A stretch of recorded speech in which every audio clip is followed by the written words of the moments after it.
जी तो तो शुरू करें खालिद साहब? I guess so. Okay Mani साहब, shall we start? जी शुरू करें? बिल्कुल sir. All set, just shoot. Okay so okay sir. fine, sir. Okay, so Assalamu alaikum Javed sir. and a very good evening to all of you. I welcome you all to this amazing event commemorating the great Baba Saheb Bhimrao Ambedkar Sahab. My greetings to all of us on this Maha Parinivaran Divas, today being the 64th death anniversary of great Baba Saheb Bhimrao Ambedkar, whose eminence and role in the context of modern Indian history is very well known. He was quintessentially that intellectually endowed reform leader who not only sought to undo social discrimination, but delivered a system that would correct thousands of years of social inequality and social injustice imbued deeply in the religio-political fabric of our great civilization. He was, of course, the architect of the Indian Constitution. This event today would be committed to eulogize the entity of this great Bharat Ratna, the economist, social thinker, legal luminary, and an iconic thought leader whose impact on modern Indian society is absolutely indelible. He said, in one of his quotes, he said, "If I find the Constitution being misused, I will be the first one to burn it." And my humble submission here is that sometimes constitutions need not be misused. They're just not used in the right spirit. This is my thought for the evening. And on behalf of Empower, I welcome Mr. Brij Ranjan Mani as our celebrated guest speaker this evening. What better person than him to grace the chair today in remembrance of Baba Saheb Ambedkar. Mani Sahab is a well-known author, journalist, and sociologist. His book, De-Brahmanizing History, Domination and Resistance in Indian Society, has been widely acclaimed. And we are fortunate to have him here with us today to speak to us. To moderate and lead the discussions, we have a senior member, Dr. Anis Ansari, formerly from the IAS. I wish not to call him retired, somehow, because of the immense intellectual energy that he brings to such debates and discussions. Civil servants like him continue to contribute to civil society much beyond their avocation and calling. And Ansari Sahab is one such learned person we at Empower are proud of. So welcome Ansari Sahab, and a great welcome to you, Mani Sahab. With this, I would like to hand over to Ansari Sahab to further the event. Good evening, everybody. Indian Muslim for Progress and Reform, Delhi की जानिब से उनके chairman doctor MJ Khan की तरफ से, उनकी team की तरफ से, और ज़ाती तौर पर अपनी जानिब से मैं इस पुरवकार प्रोग्राम में डॉक्टर ब्रिज रंजन मनी का इस्तकबाल करता हूं तहे दिल से। बाकी जो लोग शामिल हुए हैं हमारे साथी, उनका इस्तकबाल है। उम्मीद करते हैं कि आज जो इंटरेक्शन होने जा रहा है उसमें हम मनी साहब की जो इंसाइट्स हैं डॉक्टर अम्बेडकर पर और अम्बेडकराइट मूवमेंट पर, उसके बारे में हम ज़्यादा अवेयर हो सकेंगे, ज़्यादा बाखबर हो सकेंगे।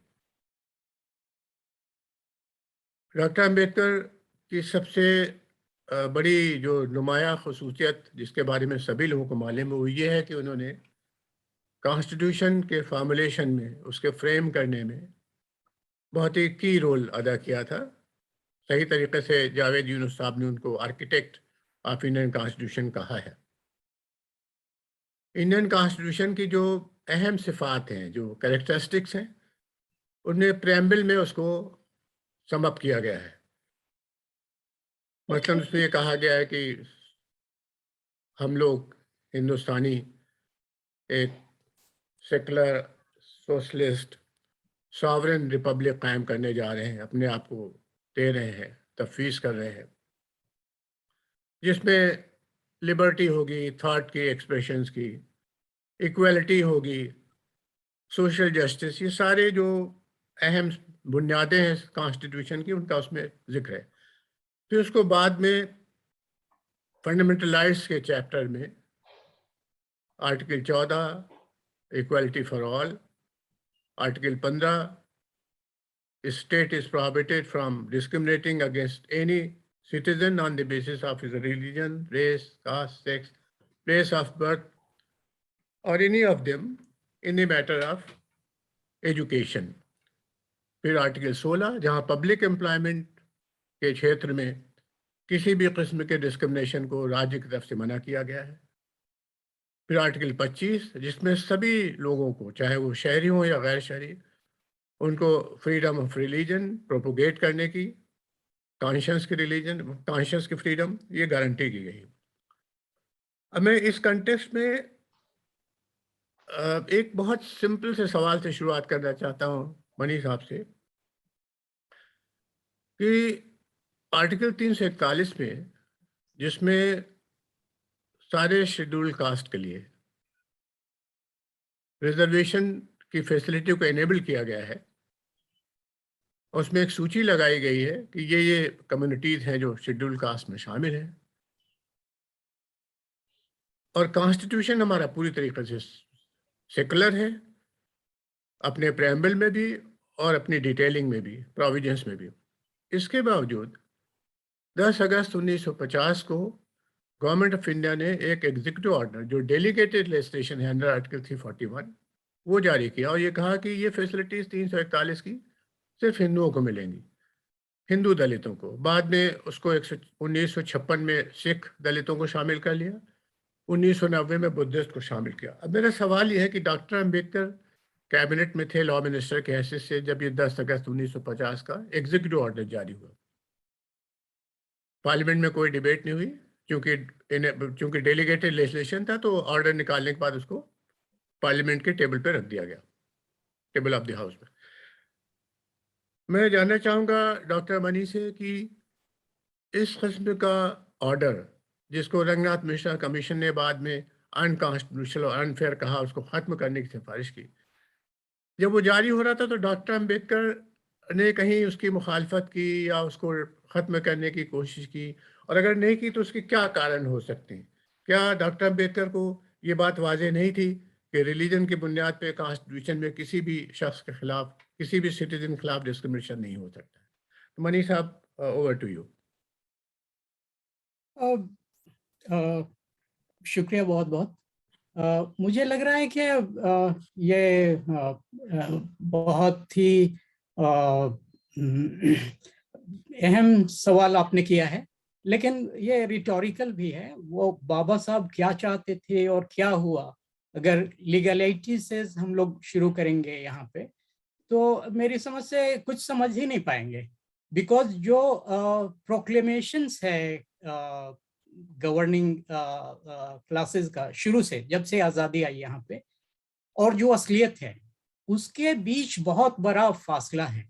और बाबा साहब का एक्चुअली जो एक लबो लुभाव पूरा था उनके थिंकिंग का, उनके फिलॉसफी का और सोशियो पॉलिटिकल स्ट्रगल का, वो ये कि इस कॉन्ट्रडिक्शन को वो उभार सके। बहुत तरीके से उन्होंने इस चीज को कॉन्स्टिट्यूएंट असेंबली में और उसके पहले भी अपनी राइटिंग्स में और एक्टिविज्म में और उसके बाहर ये किया है। तो ये तो बिल्कुल जैसे इसके लिए जैसे मैं समझता हूँ कि कोई बेसिस नहीं होना चाहिए, और जैसे जिस तरीके से हुआ और क्यों हुआ वो we can imagine and we can understand, but we have to grasp the deeper difficulties underlying issues like this. Okay. What is, sir, please, if you're finished, then I can move to another question. Otherwise, you can take your time. Your play. फिर sir मैं आऊंगा इन चीजों पे। और doctor Ambedkar had categorically stated that one needs to contest both Brahmanism and capitalism, right? Political democracy will not sustain without social and economic democracy. That was his view. आजकल हम ये देख रहे हैं कि जिस तरीके की रिजीम्स गवर्नमेंट बन रही हैं अवाम के जरिए, जी, उनमें बहुत कैपिटलिज्म और ब्राह्मणिज्म, या ब्राह्मणिज्म मैं नहीं कहूँगा, मनुवादी कहना चाहूँगा, आई प्रिफर कि मनुवादी नहीं, कास्ट सिस्टम। तो मनुवादी system, the fact remains the same, sir. The choice is yours. You can use whatever phraseology. तो मनुवादी और कैपिटलिस्ट सिस्टम साथ साथ स्ट्रॉन्गर इमर्ज हो रहे हैं।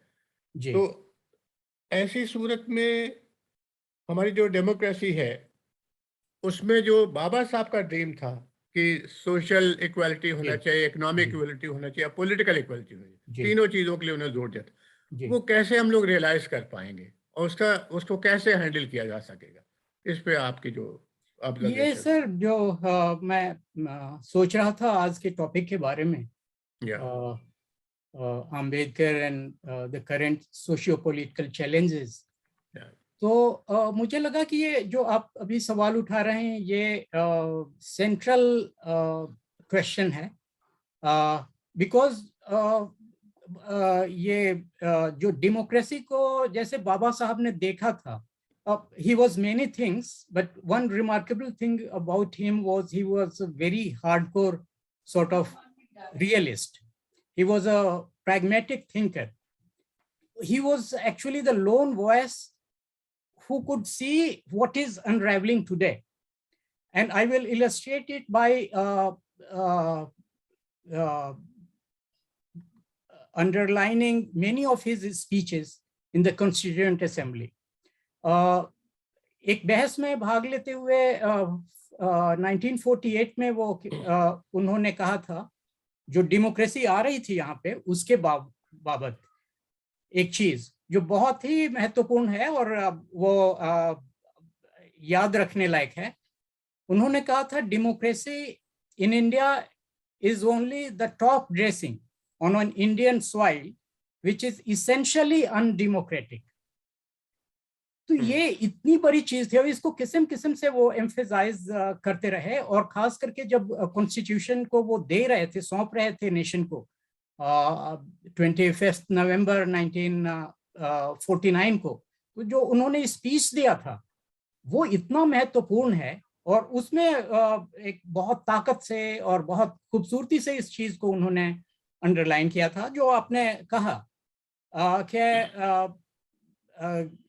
we are going to enter into a life of contradictions. Political equality on the one hand and massive, pervasive economic and social inequalities on the other hand. And our democracy cannot go on like this. And the sooner we resolve this contradiction, the better for us. तो ये जो cast act को actually यहाँ पे जो socialist हैं, जो social scientist हैं, हिस्टोरियंस हैं, इस क्वेश्चन को समझा नहीं गया है सीरियसली। जैसे एंटी कास्ट इंटेलेक्चुअल्स किस्म किस्म से उसको कोशिश कर रहे थे। ये सबसे बड़ी ट्रेजेडी है। और आज जो हो रहा है एक्चुअली, हम लोग इसको, जैसे आपने दूसरे रिलीजन्स की बात की, तो एक एंटिटी है इंडियन स्टेटस सिस्टम जैसी चीज, which goes beyond Hinduism. Hinduism actually उसकी एंकरिंग करता है, लेकिन दूसरे रिलीजन्स में भी वो चीजें you will find caste like stratification and hierarchies. तो ये जो क्या है जो इंडियन स्टेटस सिस्टम है, इट्स एंकर्ड इन कास्ट। और कास्ट क्या है? It's actually a total antithesis of democratic ethos and spirit. Baba Saheb जो बहुत इम्फेटिकली वो कहते रहे। तो ये केवल सोशल इनइक्वालिटी का सवाल नहीं है, जैसा बहुत सारे लोग समझ लेते हैं। ये पूरा इकोनॉमिक पॉलिटिकल इकोसिस्टम को, और ये जो पॉलिटिकल पार्टिसिपेशन हो रहा है, जो इसका विशिएशन हुआ है, और आज जो स्थिति हम लोग देख रहे हैं,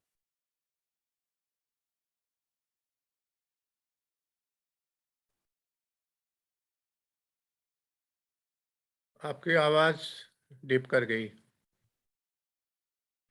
अनम्यूट कर लीजिए, अनम्यूट कर लीजिए, म्यूटेड हैं आप, म्यूटेड हो गए। हाँ म्यूटेड हो, अनम्यूट कर लो आप। जी जी जी।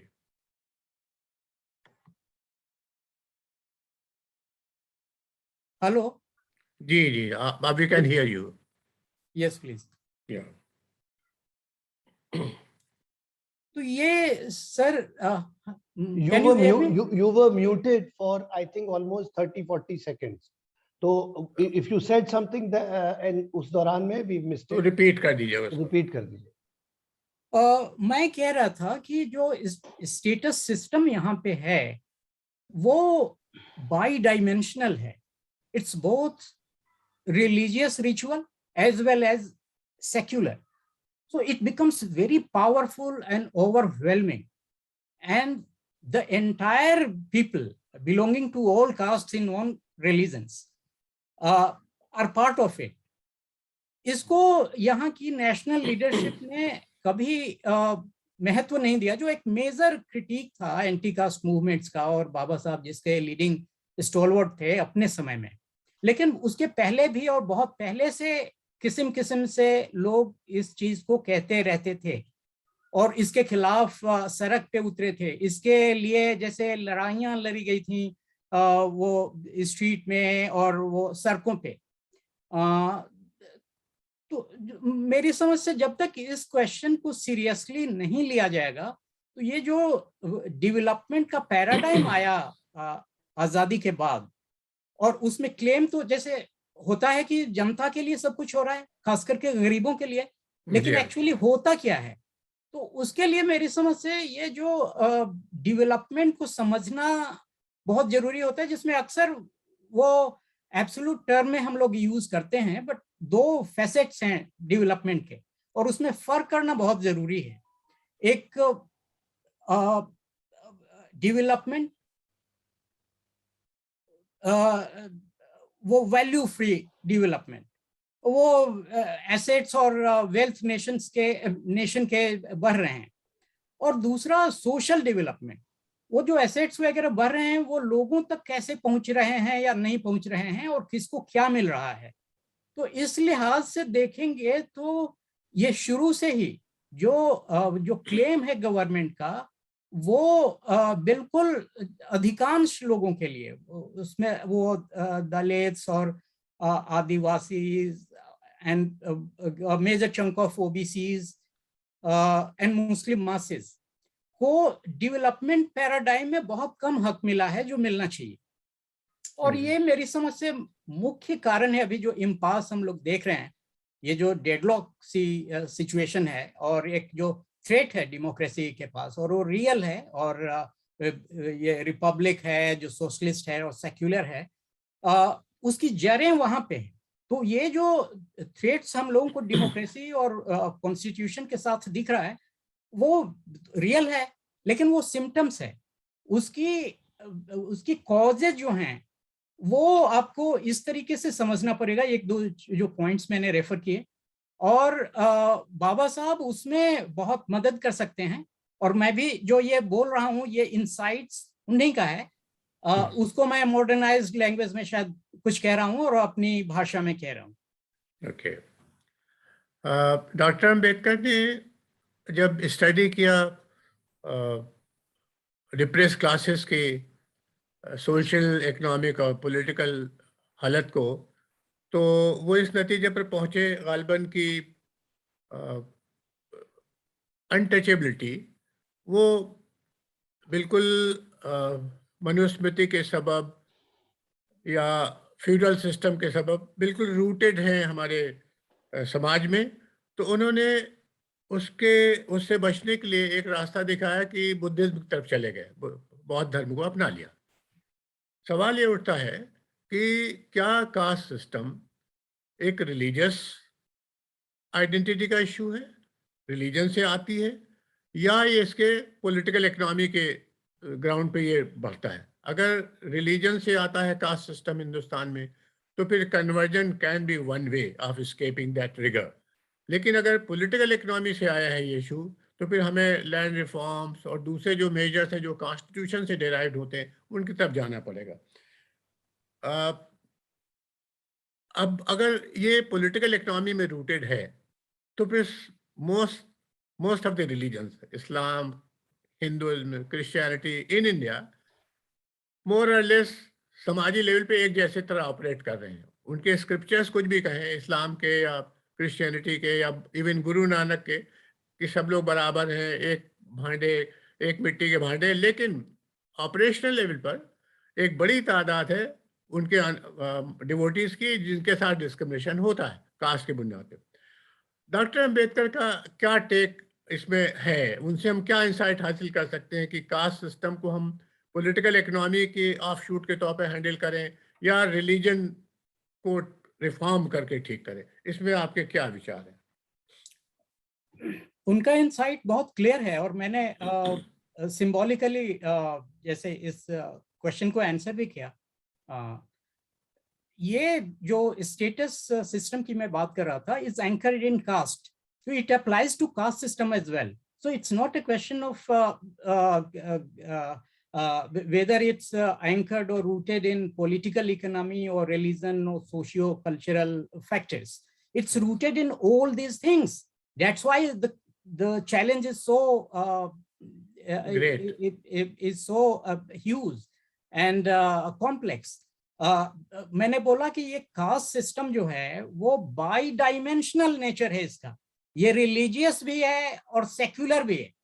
तो ये सारी चीजें हैं सर जो आप कह रहे हैं, और उसकी आगे भी है। दैट्स व्हाई जैसे कन्वर्शन की बात होती है तो उस पे या किसी भी चीज पे रिजर्वेशन की बात होती है, तो ये देखना चाहिए हम लोगों को कि वो इनेबलिंग फैक्टर हो सकती है। मैं मानता हूँ कन्वर्शन को एक इनेबलिंग फैक्टर मैं मानता हूँ towards emancipation of the suppressed caste and communities, लेकिन वो एक अकेला वो कुछ नहीं कर सकता।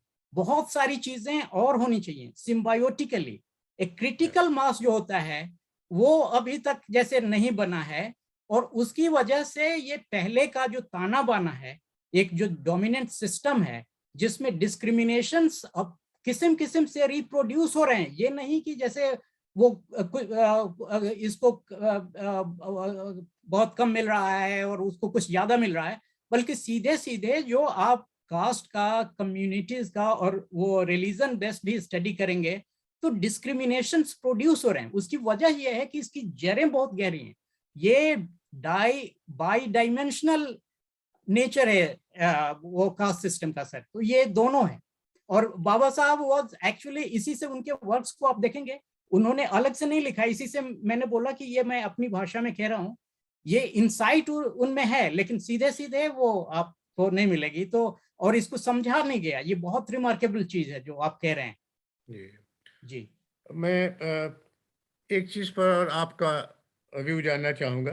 हमारा जो पॉलिटिकल सिस्टम चल रहा है खासतौर से 1990s के बाद से, जिसमें सोशल जस्टिस को सपोर्ट करने वाली पॉलिटिकल पार्टीज जैसे समाजवादी, बहुजन समाज, लालू प्रसाद जी की पार्टी है, हरियाणा में चौटालास की, आंध्र प्रदेश में नायडूज की, रामा राव, ये सारी पार्टियां इस ग्राउंड पे उभर के आई मोस्टली कि हम सब अल्टर्नेट कम्युनिटीज को उनके बराबरी के राइट देंगे। बट ग्रेजुअली क्या हुआ है, मतलब सेकुलरिज्म उनका एक बहुत बेसिक प्रिंसिपल था इन पार्टीज का कि सबके साथ हम बराबर ट्रीट करेंगे। लेकिन गुजरात के 2002 के जब राइट्स हो गए तो मायावती जी वो उसके फौरन बाद चली गई गुजरात में कैनवेस करने के लिए, बहुजन उसके लिए, बीजेपी के लिए। फिर हमारा मुजफ्फरनगर का राइट हुआ समाजवादी पार्टी के ज़माने में, और ऐसा माइग्रेशन हुआ, 56,000 के करीब लोग माइग्रेट हुए, जो आज़ादी के बाद पहली मरतबा इतना बड़ा माइग्रेशन हुआ इतने छोटे से इलाके से। उस वक्त समाजवादी भी गवर्नमेंट थी। अभी इकोनॉमिकली वीकर सेक्शंस के लिए 10% का कोटा जब दिया बीजेपी सरकार ने, तो सारे जो कहना चाहिए कि यानी प्रो अम्बेडकर जो पार्टीज है जिनका मैंने कुछ का नाम लिया है, जी इन हाँ। सब ने उसको सपोर्ट किया, उसकी कोई मुखालफत नहीं की, जबकि वो कॉन्स्टिट्यूशन के वायलेशन में वो आया है, because constitution doesn't provide for reservation on the basis of economic criteria. वो तो सोशल और एजुकेशनल बैकवर्डनेस की बुनियाद पे जाता है कॉन्स्टिट्यूशन। अच्छा, फिर एक कुछ पर्सनल क्वालिटीज डेवलप हो गई नेताओं की, आए थे गरीबों के नाम पे लेकिन इतने अमीर हो गए कि बिल्कुल वो किला बंद होके रह रहे। तो ये जो फेनोमेना है, जी इसको डॉक्टर अंबेडकर की लाइफ में कैसे समझा जाए कि जो लोग ग्रास रूट से उठ के आए थे, काशीराम जी की मेहनत से या और आपके लोहिया जी की मेहनत से या चौधरी चरण सिंह की मेहनत से, ये इनकी बात की जो जनरेशन है, इन्होंने सेकुलरिज्म, इक्वालिटी और सारे पिलर जो सोशल जस्टिस, उससे कहीं ना कहीं पर कॉम्प्रोमाइज किया है। तो क्या ये पार्टी सिस्टम में कोई खराबी है या इन लोगों की पर्सनल फेलोर है? इंटरनल डेमोक्रेसी भी कमी आप देखते हैं इन पार्टीज में। हाउ डू यू व्यू कि हम doctor Ambedkar, how he would have reacted to this kind of situation, this kind of development?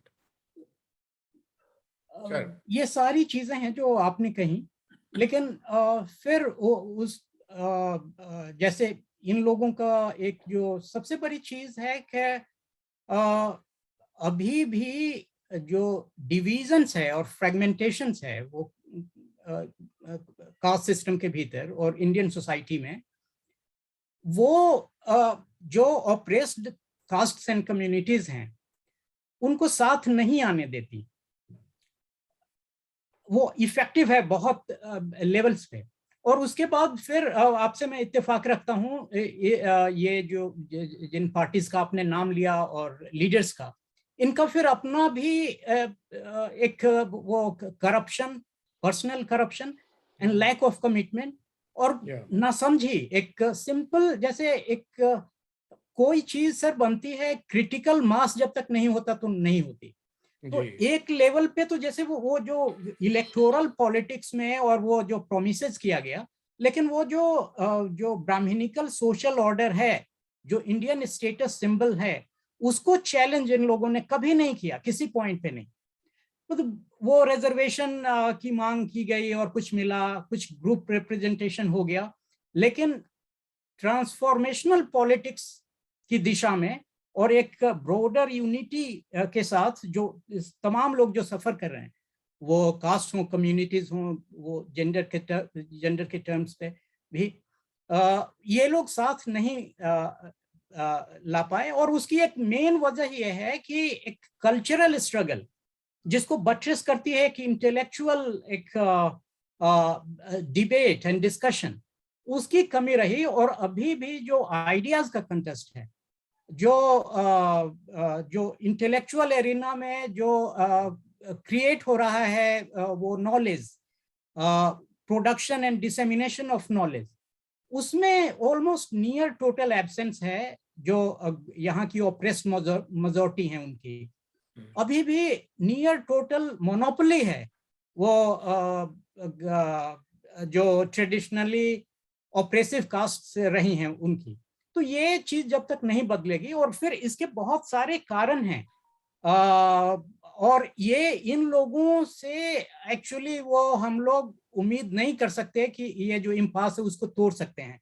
वो विजन नहीं है, वो समझ नहीं है, और फिर वो एक जो पावर पॉलिटिक्स में जिंदा रहने के लिए सबों को वो करप्ट होना पड़ता है, ये असलियत है, भले हम लोग माने या ना माने। लेकिन our system is stepped in many kinds of corruption, and वो फंडामेंटल लेवल पे, वो ऐसा नहीं है कि वो सही चीजें हैं उससे निजात हम लोग पा लेंगे। एक बार वो इकोनॉमिस्ट रघुराम राजन, उस समय शायद वो आरबीआई के चीफ थे, उस बाबत एक बहुत ही इंसाइटफुल स्पीच दिया था उन्होंने, जिसमें दिखलाया था कि कैसे our whole democratic system is corrupt. और उसमें आम फॉर्म जनता भी शामिल है, बिकॉज उसको कुछ चाहिए इमीडिएट टर्म्स पे, बिकॉज स्थितियां इतनी खराब हैं, उसको जॉब चाहिए, बेसिक एमिनिटीज चाहिए, और वो सब चीजें पॉसिबल नहीं है। चुनाव I just want to come in for a second yeah. To welcome Mr. K. Rahman Khan, who has just joined us. You're welcome, sir. You all know him. He's Yeah, a yeah. very eminent parliamentarian, Assalamu former Alaikum. cabinet minister, and a person who has been contributing a lot of his time and effort to empower. Welcome, Rahman Khan Sahab. Assalamu alaikum. Welcome sir, Manish Ansari अर्ज कर रहा हूँ।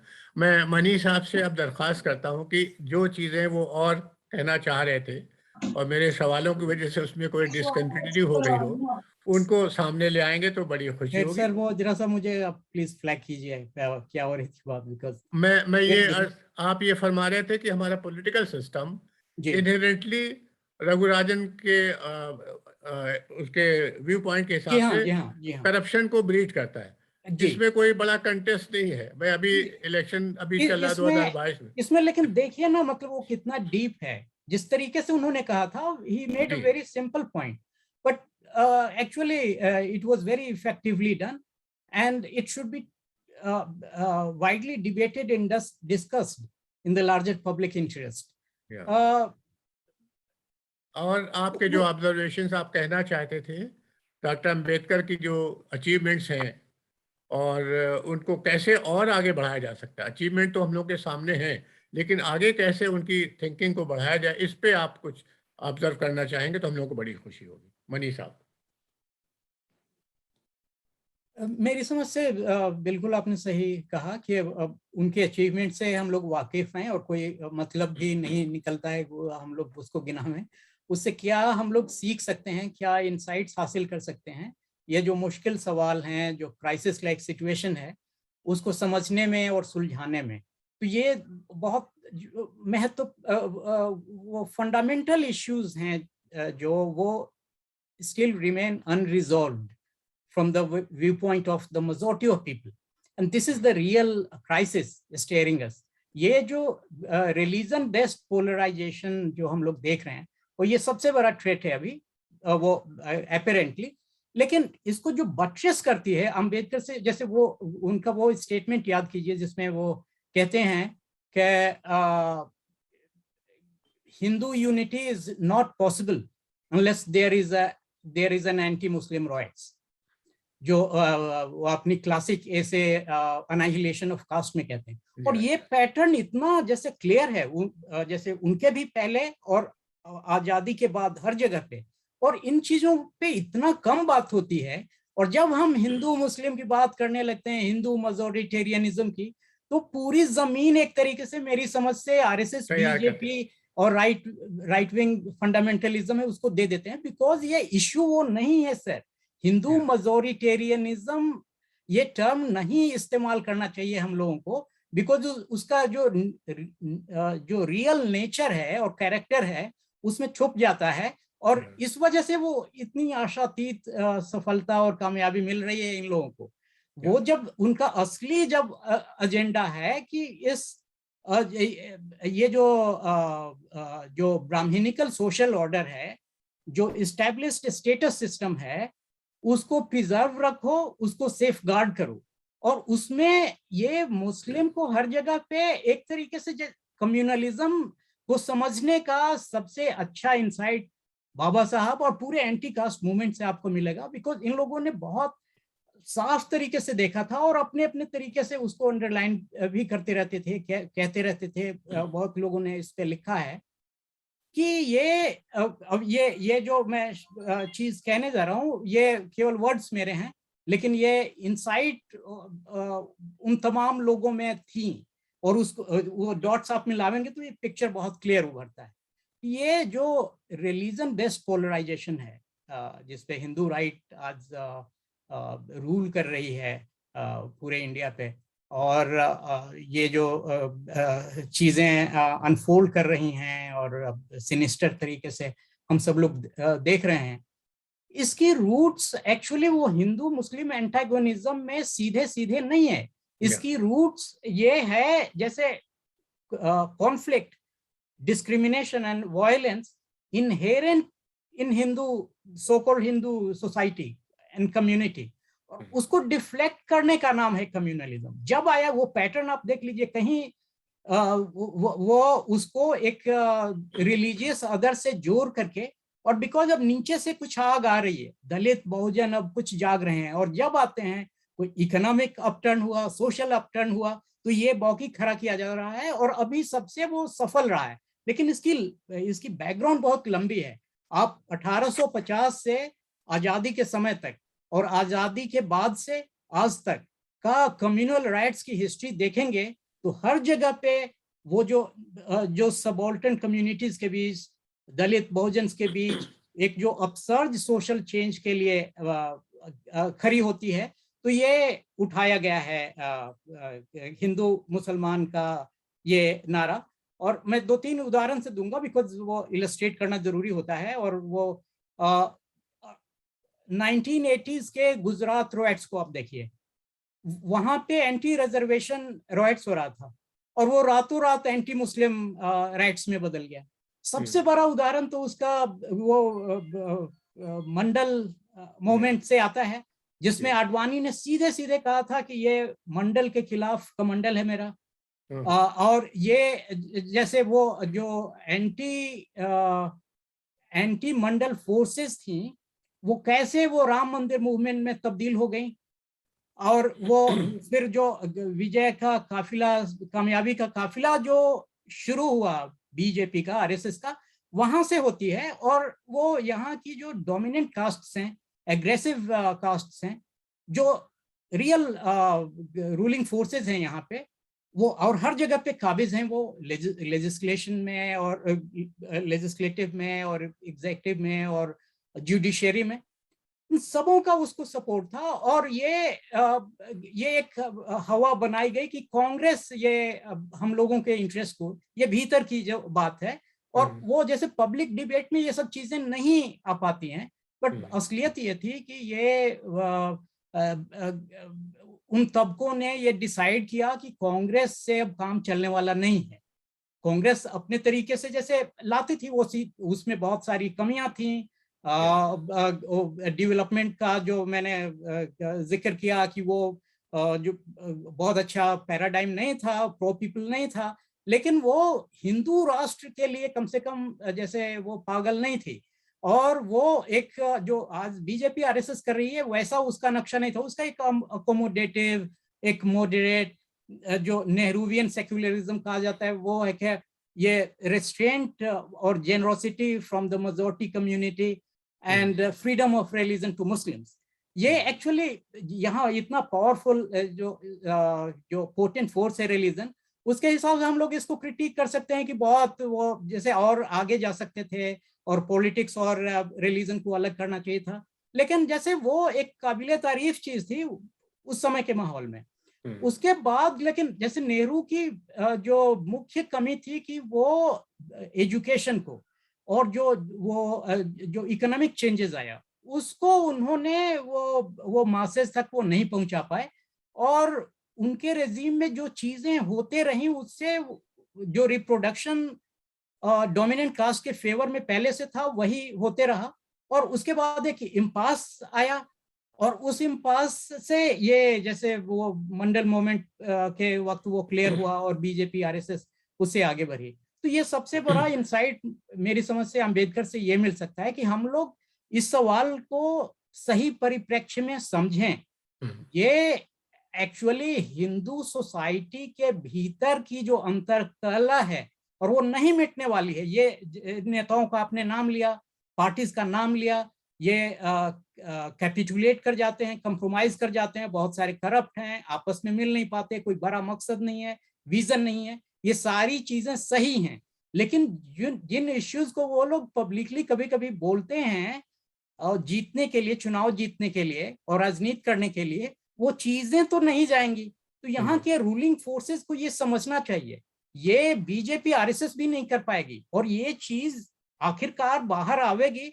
और उसी में मुझे hope लगता है कि इंडिया अब जैसे वो पहले की तरह जैसे अभी this benighted kind of affairs will continue for some years to come, लेकिन उसके डिस्ट्रक्शन के सीड्स उसमें हैं बिकॉज जो ग्राउंड रियलिटीज है। और डेमोक्रेसी का एक नेचर होता है, एक पॉपुलिस्ट और वो प्रो पीपल और वो चेंजेस की बात करना। तो आखिरकार वो एक्सपोज होंगे और वो जैसे प्रोसेस हो रही है। लेकिन जो हवा बनाने की बात है और जो इंटेलेक्चुअल लीडरशिप है और जो पब्लिक स्पेस पे इन चीजों पे इस तरीके से बात नहीं होती है, तो ये उनकी ताकत है। लेकिन इन चीजों को हम लोगों को जैसे आगे ले जाना चाहिए और जितना मिलजुल करके इसको किया जाएगा तमाम लोगों से, अपने अपने इडियम्स में, अपने अपने लैंग्वेज में, लेकिन एक मकसद एक बड़ा होना चाहिए इस तरीके से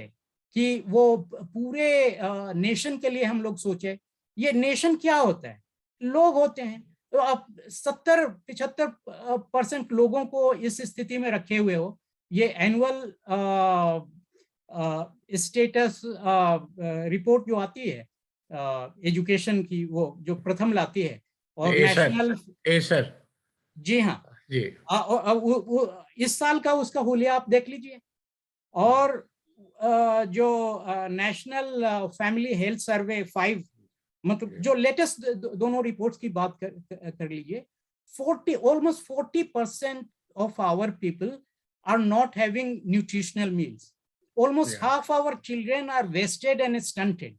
तो ये दिखला रहा है कि ये जो चेंज एजेंट्स हैं ये डेवलपमेंट के, वो कौन हैं और उनकी क्या प्रायोरिटीज हैं।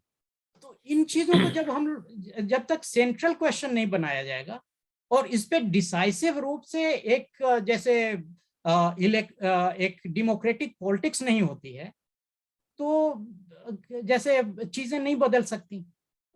सर मैं, आपने जो शुरू में एक ऑब्जर्वेशन फरमाया, जी हाँ, कि ये हिंदू मुस्लिम बाइनरी में जानबूझ के जो एंटी पीपल फोर्सेस हैं या जो मनुवादी फोर्सेस हैं, वो इसको इसलिए जानबूझ के सेंटर में रखती है ताकि उनके इंटरनल जो द्वंद्व है, इंटरनल कंट्राडिक्शंस हैं, वो ऊपर ना आने पाए। मैं इस पे सिर्फ ये ऐड करना चाहूँगा बाय वे ऑफ क्लेरिफिकेशन कि हिंदुस्तानी यानी हिंदुस्तान के सब कॉन्टिनेंट में, पाकिस्तान, बांग्लादेश और इंडिया, इस सोसाइटी में यही कन्फ्लिक्ट मुस्लिम सोसाइटी में भी है, सिखों में भी है और ईसाइयों में भी। हमारे यहाँ क्या हो रहा है कि जो अपर कास्ट, जो कास्टेस्ट एलिमेंट है, अपर कास्ट का जो, जिसके पास रिसोर्सेज ज्यादा है कंपेयर टू दी अबाउट से 80-85% ऑफ द मुस्लिम पॉपुलेशन, तो ये लोग भी इस चीज से बाखबर है। हमारी जो मुसलमानों की लीडरशिप है इस बात से बाखबर है कि उनकी सोसाइटी में तहदारी है, अलग अलग ग्रुप्स हैं समाजी और तालीमी पिछड़ेपन के, और वो बेहतर प्लेस्ड हैं, तो वो चीज आने ना पाए डेमोक्रेटिक फोरम में, इसलिए रिलीजन को हमेशा आगे रखते हैं।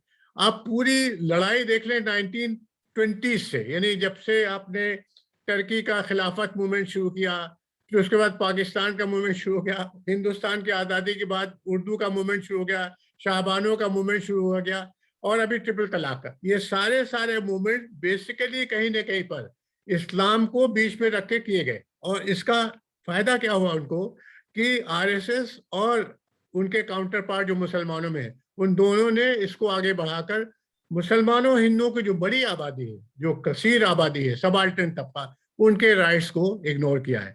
तो ये चीज वोटर तक पहुंच जाए कि आपको रिलीजन के नाम पे बेवकूफ बनाया जा रहा है, तो शायद वो लोग वोटिंग के पैटर्न को अपना बदल सके। इस पे आप क्या कहना चाहेंगे? मैं तो इस पे पूरी इत्तेफाक रखता हूँ। बिल्कुल आपने सही कहा। हेलो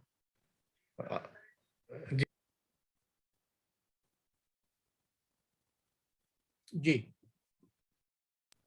अब सर कोई चीज और अगर आपको कुछ कहना हो तो वक्त ले लें, अदरवाइज हम जो बहुत ही मुअज़्ज़िज़ लोग इस ग्रुप में हैं, बिल्कुल तो मैं भी उनके सुनना चाहूंगा। ऑब्जर्वेशन, बहुत सारे लोग हैं और मैंने तो आपसे रिक्वेस्ट किया था, जी बहुत जी बहुत थैंक्स कि इसको जी हम जी, लोग बातचीत बनाएंगे तो मैं और इनफॉर्मल तरीके से बात करेंगे। तो जी ये जी मैं भी जावेद चाहता हूँ सुनना। सर, मैं जावेद यूनुस साहब से बस गुजारिश मैं सर एक बात कहना चाहूंगा आखिर में, जी कि ये फंडामेंटल पॉइंट जो पॉलिटिक्स का है वो है किसको क्या मिला, कब मिला, कैसे मिला, who gets what, how and when.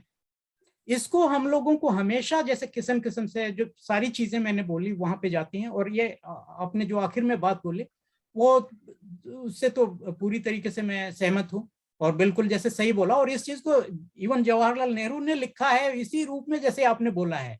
इससे केवल इस तरह का जो रिलीजियस एमेलगेमेशन होता है या कोऑपरेशन होता है, जो एक गांधीयन वे था और बाद में बहुत सारे कांग्रेस स्टाइल जो पॉलिटिक्स होते रहे, तो उससे केवल जो अपर एशुलेंस है वो मुस्लिम या हिंदू या किसी भी कम्युनिटी की, उसको फायदा होता है। Yeah. और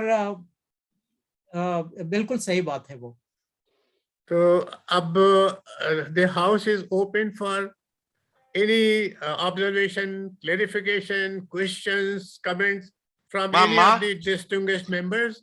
आप लोग अपना जो भी आप सभी से दरख्वास्त है कि इसमें पार्टिसिपेट करें, और जो साहब भी कहना चाहते हैं वो चाहे ऑडियो में बता दें और या वैसे चैट बॉक्स में डाल दें, तो आपको पूरी फ्रीडम है कि इस पे पार्टिसिपेट कर सके anybody.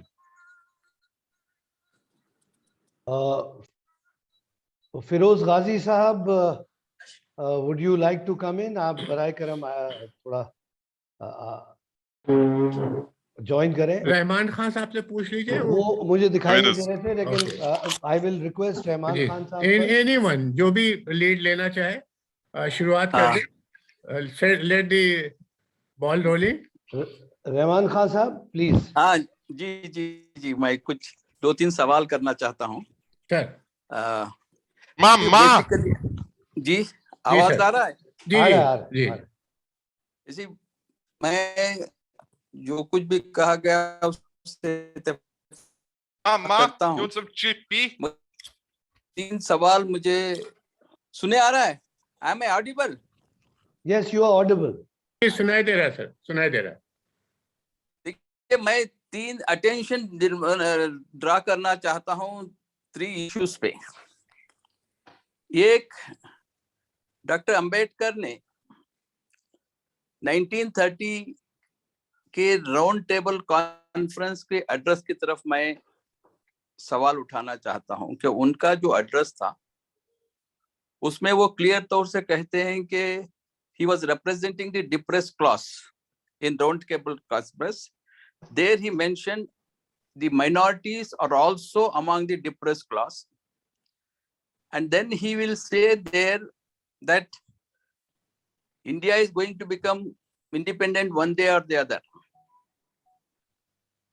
and he put the question that whom you are going to, and who is the majority in India? He says it is Hindu. So who rules future India? He says it is the Hindus. This is what Ambedkar has said in the Round Table Conference. There he said, what will happen if among the Hindus, a Orthodox Hindu rule? There is no shadow of doubt, he says, that the Orthodox Hindu will rule. So the consequence, what are the consequences if the Orthodox Hindu rules? He will subvert the constitution. He will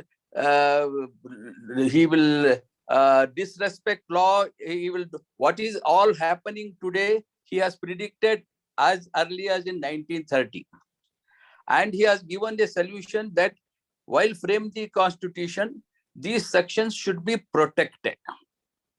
It is, he has said in Round Table Conference. After that, in 1946, on behalf of the depressed class, he presents a draft constitution to the Constituent Assembly. That draft constitution is quite different from the constitution which is we have today, of which he is, Dr. Ambedkar is the author. He has, in the 1946 constitution, he had almost incorporated various safeguards for the depressed class as well as the minorities. You see, in the all over the world, let us not be under the false impression there is this majoritarian and minoritarianism is not correct. Majoritarianism is there right in the democracy, and majoritarian dominates and rules. There is no shadow of doubt as far as I know.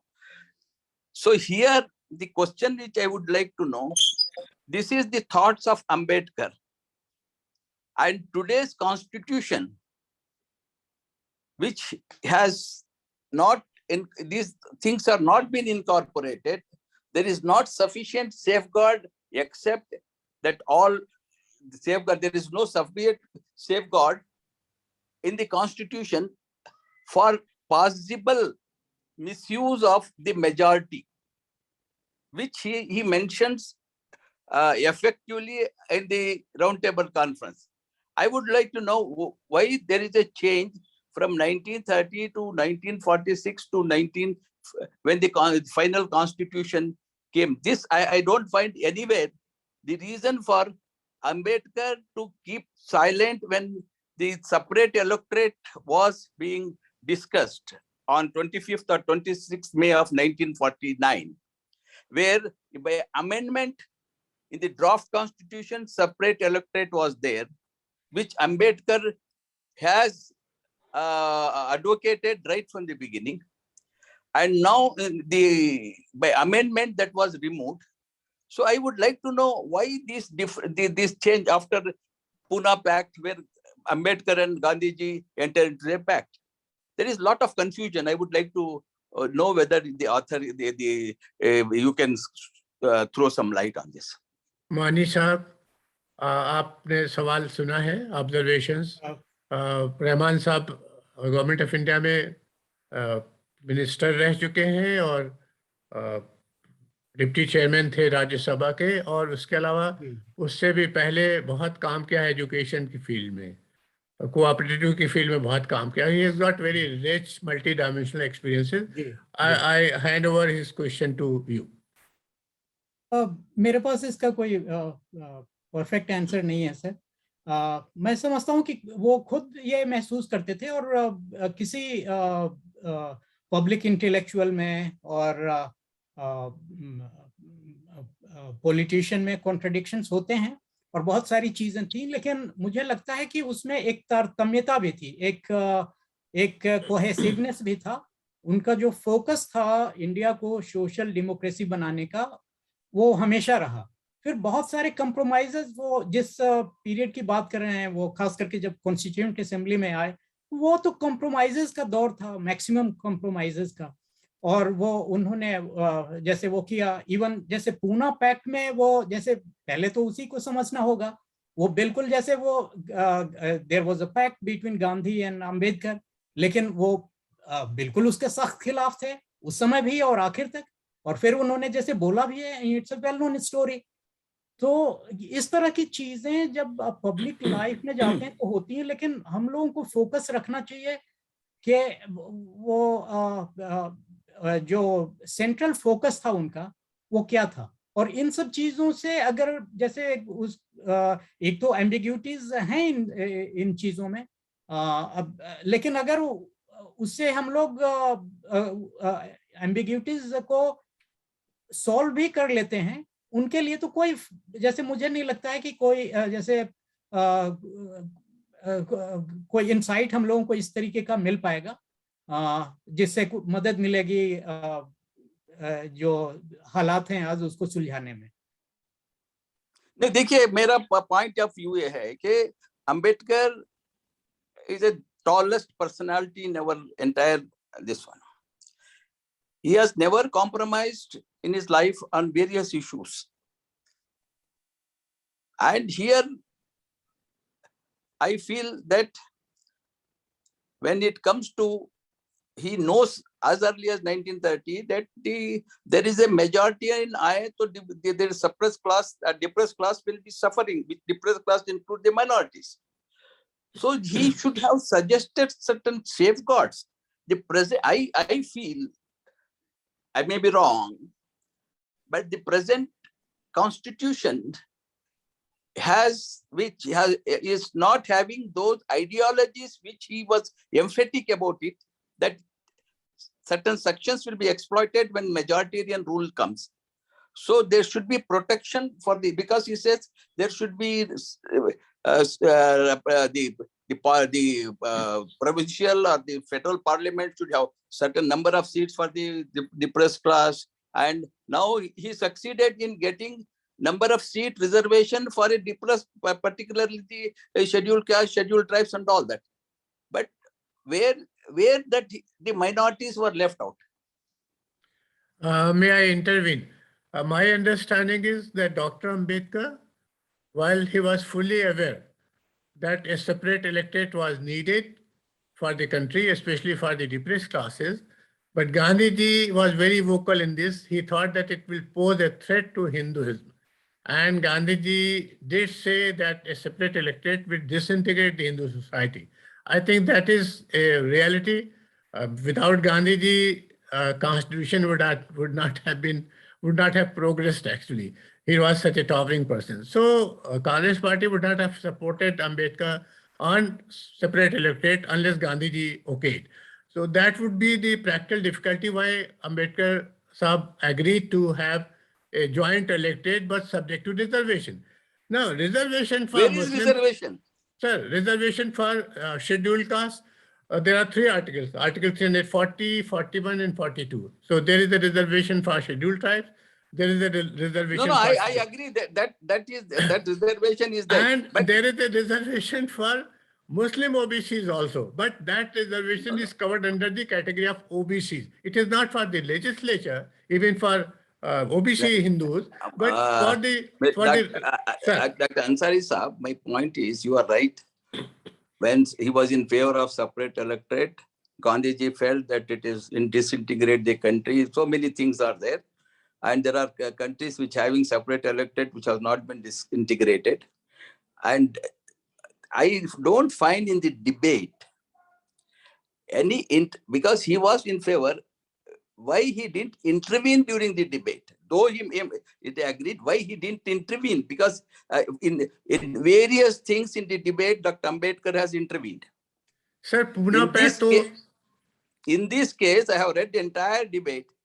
Nowhere he has intervened in the debate. But sir, Pune Pact तो इसी बात पे खत्म हुआ था जब गांधी जी ने मरण व्रत रखा तो उसमें यही तो तय हुआ था कि अंबेडकर साहब अपना सेपरेट इलेक्टरेट के इशू को विड्रॉ कर लेंगे, उसके बदले में गांधी जी जो है वो अपना मरण व्रत खत्म कर देंगे और गारंटी करेंगे पोस्टें to members of scheduled caste in proportion to their share in population. तो वो it is compromise. It is a then I agree with it. It is a compromise which Dr. Ambedkar entered into. He had to. He had so, to. Compromise is not principle. Compromise, you can compromise principle. No, I ended to that. It is not my intention to belittle or this thing. These are the questions which today the Muslims, what they are undergoing, these are the questions which has to be addressed. Sir, there is a way out for Muslims also. But unfortunately, Muslim leadership is not looking at that issue. Scheduled caste Muslims, who are very large in Muslim population, they can get access to the legislative reservation if religious discrimination under para 3 of Constitution Scheduled Caste Order is withdrawn. What is needed to be done is that we have to mount an agitation and make other pressure on the government that this discrimination should end. Did they, sir, bear with me, sir. No, I myself has handled this issue. Sir, just 1 minute. The day this discrimination is ended, we'll have access to about more than 100 seats. Muslim Dalits will have. You call them Muslim Dalits, you call them depressed classes. I disagree with you with respect. And then we'll let us, I don't want to hold this debate. Okay. Any other observations? Mr. Feroz Ghazi. Feroz Ghazi साहब कुछ कहना चाहे? उसके बाद मुशर्रफ अली साहब से गुजारिश हो. जी फिरोज गाजी जी. जनाब मनी साहब, unfortunately I cannot join at the beginning, जिसकी वजह से मैं बता नहीं सकता हूँ ना मुझे ये जानकारी है कि आपका जो इसके ऊपर आपने कहाँ से शुरू किया और कहाँ खत्म किया. लेकिन बहरहाल एक चीज मेरे दिमाग में जरूर आ रहा है, क्या आप इस चीज से एग्री हैं कि पूना पैक्ट से पहले जो लाइन ऑफ एक्शन बाबा साहब का था वो पूना पैक्ट के बाद डाइल्यूट हो गया और इनका भी तरीक़ेकार, बाबा साहब का भी तरीक़ेकार चेंज हो गया, जिसका की असर अल्टीमेटली जो है कॉन्स्टिट्यूशन, जब हमारा कॉन्स्टिट्यूशन असेंबली में डिबेट हो रहा था तो वो चीज़ नहीं आ पाई जिसके लिए बाबा साहब 40s में, 30s में या 40s में स्टैंड करते थे। दूसरी बात है, क्या इस बात से आप इसका जवाब आ जाने दीजिए, फिर दूसरा सवाल बस पूछिएगा। 2 सवाल कर लें, उसके बाद जो है तो कंटिन्यूअस है उसमें सर।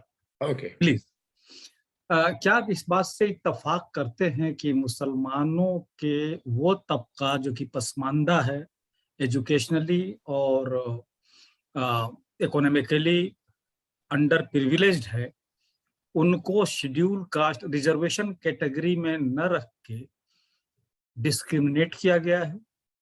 और अगर डिस्क्रिमिनेशन है उनके साथ तो उसको किस तरह से जो है कॉन्स्टिट्यूशन फ्रेमवर्क में लाके उनके भी राइट्स को प्रोटेक्ट किया जाए? बस ये दोस्त। मनीष साहब।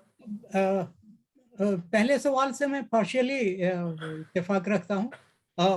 उनके बहुत सारे रूप हैं जो जैसे उनका रेडिकलिज्म जो है वो पहले का, वो बाद में वो समय के साथ और जो चैलेंजेस थे, because he entered into the real politic, तो जो मोरल पॉलिटिक जिसको कह सकते हैं हम लोग, जो पहले था उनका as a fervent social revolutionary का, वो तो डाइल्यूट होते गया है कुछ कुछ, बिकॉज आप नहीं कर सकते वो प्रैक्टिकल पॉलिटिक्स, और खास करके रियल पॉलिटिक्स जिस माहौल में हो रहा था उस समय का, अगर आप इमेजिन करेंगे तो मुझे लगता है कि उन्होंने बहुत सारे कंस्ट्रक्टिव क्रिएटिव कॉम्प्रोमाइजेस किए हैं, लेकिन कोशिश उनकी ये थी कि जहां तक हो सके वो सब्जुगेटेड पीपल की बात को वो रखें, और ये वो आखिर तक करते रहे। और इस तरीके से अगर हम देखेंगे तो एक उनमें कंटिन्यूटी है, अदरवाइज कॉन्ट्राडिक्शंस हैं उनमें, और बहुत सारे कंप्रोमाइजेस भी उन्होंने बिल्कुल किए हैं।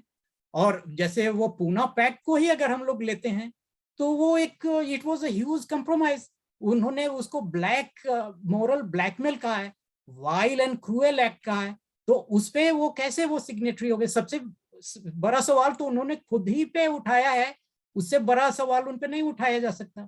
तो उसका मेरी समझ से उसमें जवाब भी है कि जैसे उनको करना पड़ा था, he was compelled to do that.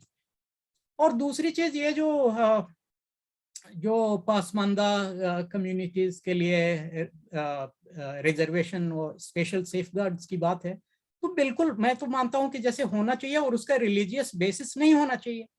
Actually वो जो लोग सफर कर रहे हैं उसका एक इंपिरिकल सर्वे होना चाहिए, और वो लोग उसी तरीके से सफर कर रहे हैं। तो ये तो, लेकिन इसकी लार्जर पॉलिटिक्स अगर हम लोग समझेंगे तो रिजर्वेशन दिया ही गया है इस शर्त पे कि आप हिंदू रहो।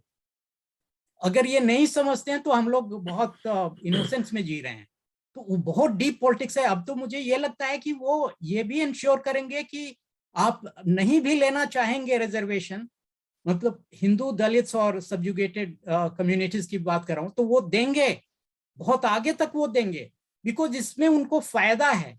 कोई बुनियादी परिवर्तन इसमें कुछ जैसे सेक्शनल और ग्रुप मोबिलाइजेशन जरा सा जैसे हुआ है, लेकिन उससे जो उम्मीद थी, दूसरी तरफ उसका जब हम लोग फ्लिप साइड देखेंगे तो बहुत सारी जैसे उसके नतीजे भी भुगतने पड़े हैं उस कम्युनिटीज को और पूरे सोसाइटी को। मैं इस पे एक ऑब्जर्वेशन, एक कमेंट देना चाहता हूँ फिरोज गाजी साहब का जो सेकंड क्वेश्चन है। गाजी साहब, ये सबको मालूम है कि आर्टिकल 341 में मेंबर्स ऑफ शेड्यूल कास्ट के लिए रिजर्वेशन है, और उसमें जो लिस्ट दी गई है शेड्यूल कास्ट की वो न्यूट्रल टू रिलीजन है। तो उसमें मुस्लिम दलितों का या मुस्लिम जो अर्जाल तबका है उसके कम से कम 10-12 कम्युनिटीज शामिल हैं। धोबी शामिल है, नाई शामिल है, चिकुआ शामिल है, ये हिंदू मुसलमान दोनों में कॉमन है। तो कॉन्स्टिट्यूशन ने कोई पाबंदी नहीं लगाई कि हम मुस्लिम दलितों को रिजर्वेशन नहीं देंगे। ये 10 अगस्त 1950 को उस वक्त की कैबिनेट ने डेलीगेटेड लेजिस्लेशन के तौर पर एक एग्जीक्यूटिव ऑर्डर जारी किया जिसका नाम है कॉन्स्टिट्यूशन ब्रैकेट में शेड्यूल कास्ट ऑर्डर 1950। उसके पैरा 3 में, सब पैरा 3 में लिखा गया है कि आर्टिकल 341 के benefits will be confined to those who profess Hindu religion. तो ये जो रेस्ट्रिक्शन है रिलीजन की, ये जो आई है, ये एग्जीक्यूटिव ऑर्डर से आई है, डेलीगेटेड लेजिस्लेशन के तौर पे आई, और इसका कोई कॉन्स्टिट्यूशनल बेसिस नहीं है। तभी रंगनाथ मिश्रा कमीशन ने कहा है कि ये अनफेयर भी है और अनकॉन्स्टिट्यूशनल भी है। जरूरत इस बात की है कि जो लोग दलित मुसलमानों के लिए या पसमानदा मुसलमानों के लिए चाहते हैं कि रिजर्वेशन की फैसिलिटी मिले अंडर आर्टिकल 341, वो फिर थोड़ा पब्लिक यानी गवर्नमेंट से नेगोशिएट करें। उसके लिए जैसे शाहबानों के लिए सारे लोग निकल आए थे, वैसे निकलना पड़ेगा, मगर शाहबानों के लिए और ट्रिपल तलाक के लिए तो पर्सनल बोर्ड ने 2 करोड़ भेज दिए एप्लीकेशन लड़कियों की तरफ से कि ट्रिपल तलाक बहुत जरूरी है, इसको बनाना चाहिए। लेकिन आर्टिकल 341 पे मजहब की शर्त हटे, इसके लिए आज तक कोई बड़ी आवाज मुसलमान लीडरशिप ने नहीं उठाई है। ये फेल्योर है हमारी मुसलमानों की लीडरशिप का। Absolutely right. अब अगर टाइम खत्म हो रहा हो, मुशर्रफ अली, जी मुशर्रफ साहब से ले लिए, मुशर्रफ साहब। जी, मैं ये कहना चाहूँगा कि 25 दिसंबर 1927 को बाबा साहब ने मनुस्मृति दहन किया था महाड़ में, जो है उसमें मनुस्मृति को जलाया था। और इस वजह से जलाया था कि सबको मालूम है कि उसके अंदर जो नियम लिखे हुए हैं बहुत बिल्कुल अमानवीय हैं और बिल्कुल उस तरह के हैं। तो अभी की मैं एक घटना जो है मनी साहब से मैं बात कर रहा हूँ संबोधित जी जी कि एक जयपुर डायलॉग के नाम से एक चैनल है, यूट्यूब चैनल, और वो भी एक रिटायर्ड आईएएस हैं संजय दीक्षित, वो चलाते हैं। तो अभी क्या हुआ था, पिछले दिनों विभूति नारायण जी को उन्होंने बुलाया था और उसके अंदर उन्होंने मनुस्मृति का, उन्होंने विभूति नारायण जी ने उसके अंदर जो भेदभाव है उसका जिक्र किया था। तो संजय दीक्षित ने कहा कि हम जो है 6 लाख रुपए उस आदमी को जो है उन्होंने इनाम रख रखा है जो ये साबित कर देगा कि मनुस्मृति जो है उसके अंदर भेदभाव है, शोषण है। तो मैं हिसाब से कहना चाहूंगा कि वहां पर संजय दीक्षित जी के जयपुर डायलॉग पर एक पूरी लोग जो हैं वो भेजिएगा ताकि वो 6 लाख रुपए जो है उनसे लिए जा सकें।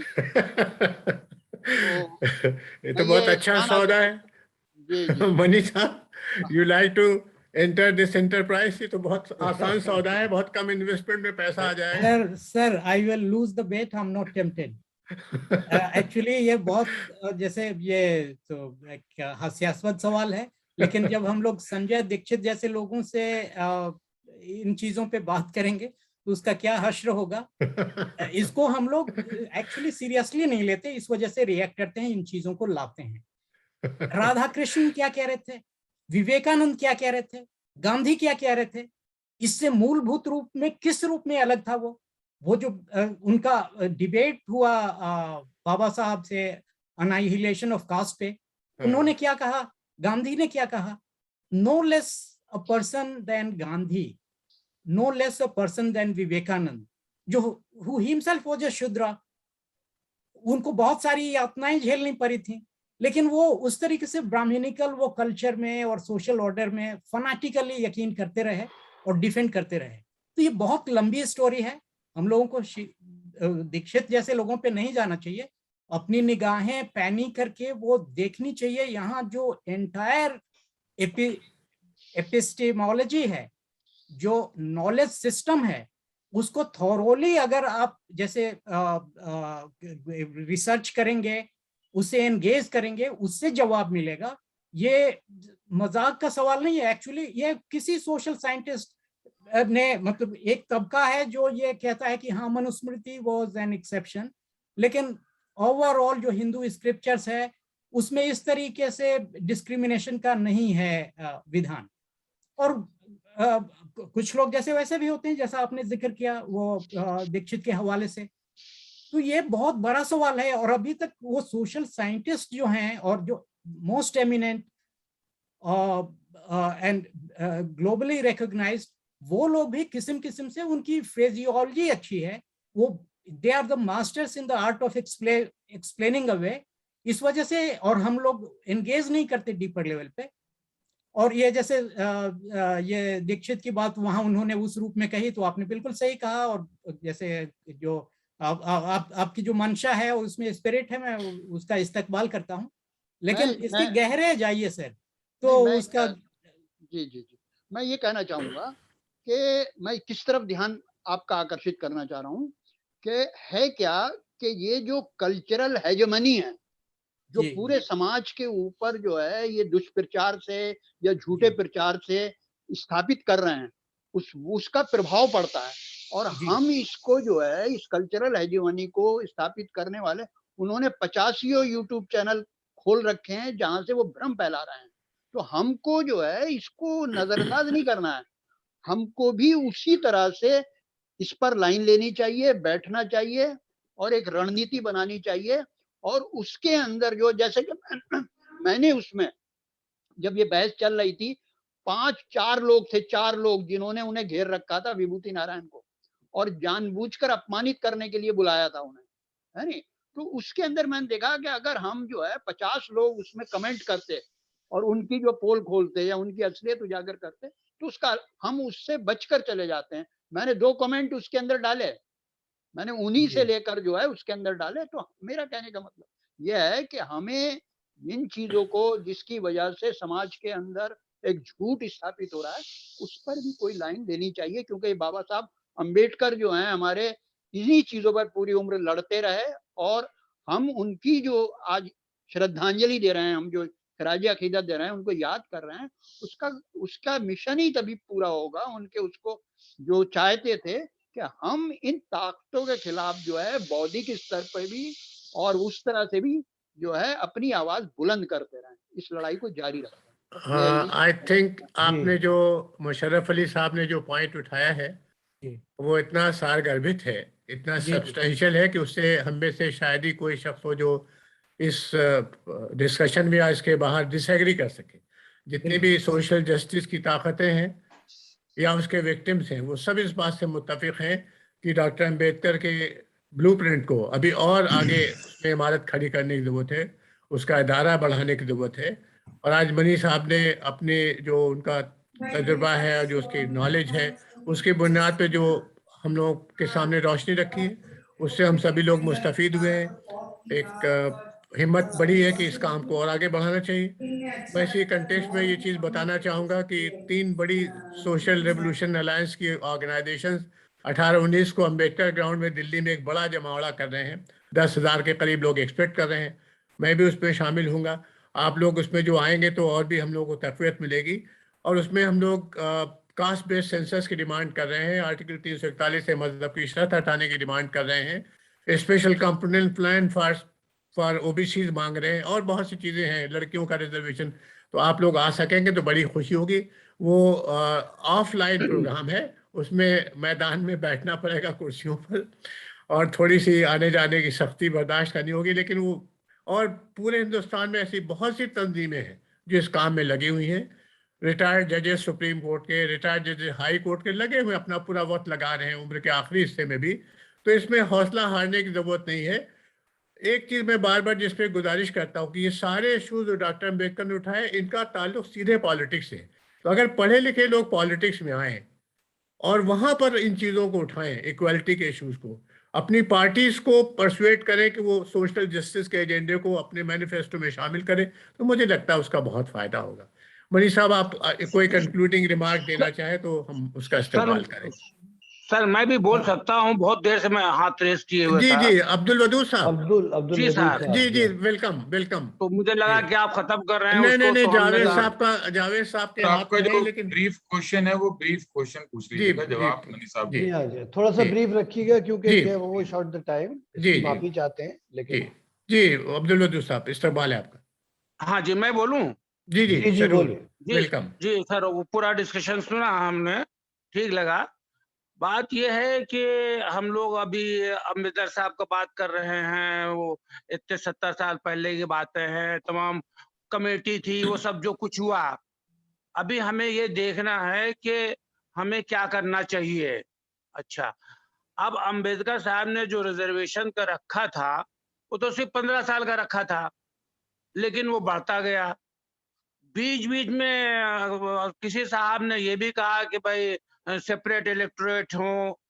ये सारे जितनी बातें हैं, ये सारी बातें अभी आप भी जैसे कह रहे हैं कि ओबीसी से कह रहे हैं उनका भी होना चाहिए, जाट का कह रहे हैं हमारा होना चाहिए, वहां 60% हो जाना चाहिए। ये सारी बातें जो हैं वो कॉन्स्टिट्यूशन को और स्टेट को और उसको वीक करती हैं और डिप्रेस्ड और डिप्रेसर को अलग करती हैं। वो उसको तोड़ती हैं, खासतौर से डिप्रेस्ड को तोड़ती हैं, क्योंकि डिप्रेस्ड भी बढ़ जाता है। अब डिप्रेस मान लीजिए आप, मान लीजिए सारे शेड्यूल कास्ट डिप्रेस्ड हैं, सारे जो है वो किनारे वाले डिप्रेस्ड हैं, ओबीसी डिप्रेस्ड हैं, मुस्लिम भी डिप्रेस्ड है, मुस्लिम में पैसे वाले जो हैं वो अलग हैं और वो नीचे वाले डिप्रेस्ड हैं।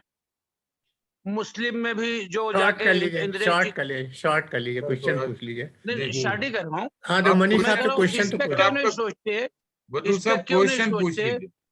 कि आप मनीष उसको साहब बिल्कुल अलग किया जाए, यानी रिजर्वेशन ही ना हो। तो अच्छा रिजर्वेशन ओके बिल्कुल ना हो। और रिजर्वेशन, क्योंकि ये रिजर्वेशन रूलिंग पार्टी ही इस तरह के करवाना चाहती है और अनफॉर्चुनेटली हम लोग भी कहते हैं कि वो भी जी साथ मनीष साहब, मिलके उनके साथ ये मिलके बदूर साहब का ब्रैकेट फरमाना है मूवमेंट हो। कि रिजर्वेशन होना ही नहीं चाहिए क्योंकि ये एलीट Sir, क्लासेस कराना चाहिए। ओवर टू यू मनीष साहब। इनका कमेंट है sir, and we should welcome it.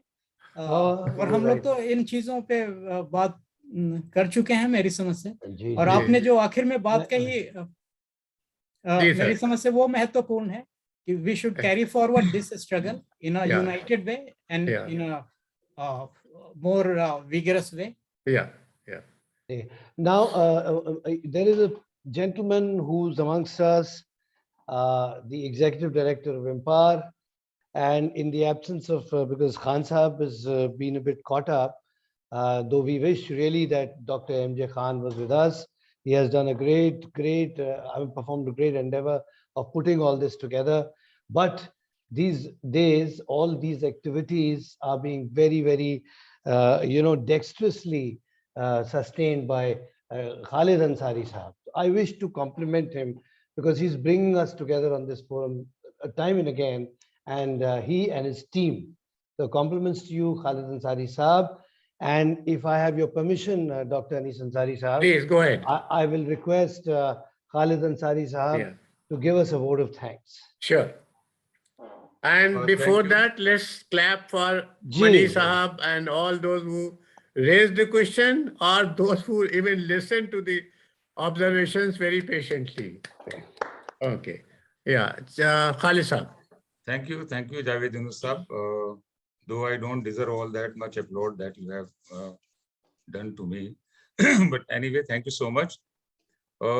Braj Ranjan money साहब का बहुत बहुत शुक्रिया, उन्होंने अपना वक्त दिया इस बहुत ही इम्पोर्टेंट दिन पे हमने ये चर्चा की और डॉक्टर अंबेडकर साहब के बारे में हमने जाना और उनके मकसद के बारे में जाना, जो कि ब्रज रंजन मनी साहब ने बताया कि उनका मकसद जो है पूरे नेशन को आगे ले जाना ही था। तो बिल्कुल दुरुस्त बात यह है कि जब ये प्रोग्राम हम कंसीव कर रहे थे तो उस वक्त हमारे सामने दो बातें थी कि आज हम 6 दिसंबर में क्या प्रोग्राम करें। क्या हम आज 6 दिसंबर में बाबरी मस्जिद की शहादत के ऊपर कोई प्रोग्राम करें या हम आज बाबा साहब अम्बेडकर के बारे में चर्चा करें। तो हमारी टीम ने यही तय पाया कि हमें आगे बढ़ना है और हमें एक प्रोग्रेसिव थॉट के साथ में ये डिसीजन लिया कि आज हम बाबा साहब के ऊपर प्रोग्राम करेंगे। और बहुत बहुत शुक्रिया ब्रज रंजन मनी साहब का कि आपने हमारा विनम्रता स्वीकार किया बहुत शॉर्ट नोटिस पे और इस प्रोग्राम को आपने जो है हमारे साथ कंडक्ट किया। डॉक्टर अनीस अंसारी साहब का बहुत बहुत शुक्रिया, उन्होंने अपना कीमती वक्त लगाया और ब्रज रंजन मनी साहब के साथ संवाद स्थापित किया और उनको इस प्रोग्राम के लिए मदऊ किया और अब प्रोग्राम की सदारत भी की और प्रोग्राम को मॉडरेट भी किया। जावेद यूनुस साहब हमारे प्रोग्राम में काफ़ी दिलचस्पी ले रहे हैं, हमारे स्टीयरिंग कमेटी के सीनियर मेंबर हैं और हमारे बिजनेस जो फोरम है, जो बिजनेस डेवलपमेंट फोरम है एम्पावर का, उसके चेयरमैन भी हैं। माजिद पारिक साहब हमारे साथ मौजूद हैं, असदुल्ला पाशा साहब हैदराबाद से, फरहत हुसैन मैडम जो है वो हमारी स्टेट कोऑर्डिनेटर हैं बिहार की, वो मौजूद हैं। मून चौधरी साहब, उनका बहुत बहुत शुक्रिया, असम से जुड़े हुए हैं, गुवाहाटी से। नकबा अब्बासी हमारी स्टीयरिंग कमेटी के मेंबर हैं, मेजर मोहम्मद अली शाह साहब हमारे एग्जीक्यूटिव कमेटी के मेंबर, और जनाब के रहमान खान साहब और बहुत से हमारे डिस्ट्रिक्ट काउंसिल्स के मेंबर जिन्होंने इस मीटिंग में पार्टिसिपेट किया। आप सबका बहुत बहुत शुक्रिया। Thank you so much for being present in this wonderful meeting. मेरे ख्याल से उसका यही हमारा मकसद है इस प्रोग्राम के बाद कि हम डॉक्टर अम्बेडकर साहब के जो सिद्धांत हैं उसको हम भी अपना लें। हमसे कहाँ भूल हो गई कि हमने जो किताब कॉन्स्टिट्यूशन ऑफ इंडिया की जो किताब है उसको अपने गले से उस तरीके से नहीं लगाया जिस तरीके से दलित बिरादरी ने उसको अपने गले से लगाया। मैं तो बचपन से देख रहा हूँ जगह जगह पे डॉक्टर अम्बेडकर साहब की मूर्ति लगी हुई है और उन्होंने कॉन्स्टिट्यूशन की किताब को अपने सीने से लगा रखा है, लेकिन हमसे कहाँ चूक हो रही है। हमें भी उस किताब को उसी तरीके से सीने से लगा लेना चाहिए जिस तरीके से अम्बेडकर साहब ने इसको लगाया हुआ है। वहीं से हमें रोशनी मिलेगी इंशाल्लाह और वहीं से हमारी सफलता का रास्ता हमें मिलेगा। बहुत बहुत शुक्रिया सबका। Thank you so much. Khalid साहब, बस एक गुजारिश है, आज बहुत ही काबिल कद्र ख्यालात रिकॉर्ड हुए हैं इस डिस्कशन में। अगर आपने इसको मुनासिब समझे तो यूट्यूब में या किसी पब्लिक प्लेटफॉर्म में इसको डाल देंगे कैप्सूल की शक्ल में, तो बहुत से लोग जो अभी शामिल भी नहीं हुए हैं उन तक ये बात पहुंचाने में मदद मिलेगी। जी जरूर, ये रिकॉर्डेड है जी, और we will put it on इसको यूट्यूब में अगर डाल देंगे तो ज़्यादा लास्ट है। थैंक यू मनी साहब, आपने इतना वक्त दिया, बहुत शॉर्ट नोटिस। और रहमान साहब का और दूसरे ब्रिगेडियर अली साहब, जितने भी लोग इसमें शामिल हुए उन सबका तहे दिल से शुक्रिया अदा करता हूँ इम्पार की जानिब से। और आप लोगों ने हमारी बातें तसल्ली से सुनी, सब्र के साथ सुनी और बहुत मुफीद मशवरे भी दिए, सवालात भी उठाए। उस सब के लिए आपका बहुत बहुत शुक्रिया। Thank you very much. आपका भी शुक्रिया। Thank you sir. जय नसीब। जज़ाकल्लाह। जय नसीब। Thank you very much. Thank you. तो वी लीव